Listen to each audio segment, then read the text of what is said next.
नाशिकच्या त्र्यंबकेश्वर रस्ता रुंदीकरणाला विरोध होतोय। रुंदीकरणाविरोधात स्थानिक आक्रमक झालेले आहेत। प्राधिकरण कारवाईला विरोध करण्यासाठी उपोषण सुरू आहे। स्थानिकांची घरं दुकानं जात असल्यानं या ठिकाणी स्थानिक मोठ्या संख्येने आक्रमक झालेले आहेत। तर त्र्यंबकेश्वर रस्ता रुंदीकरणाला या स्थानिकांनी विरोध केला। जमिनी आमच्या हक्काच्या नाही कुणाच्या बापाच्या, जमिनी आमच्या हक्काच्या नाही कुणाच्या बापाच्या, शेतकरी चुकीचा फसवणूक सरकारचा धिक्कार असो, फसवणूक सरकारचा राज्य शासन चालू आहे। उद्याची दिशा हे सर्व मंडळी ठरवत आहे।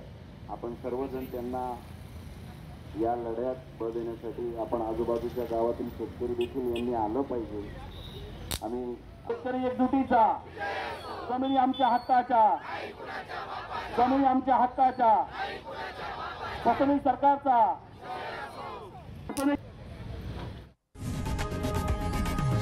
लोकशाही मराठी ऐका, पहा, जागरूक रहा।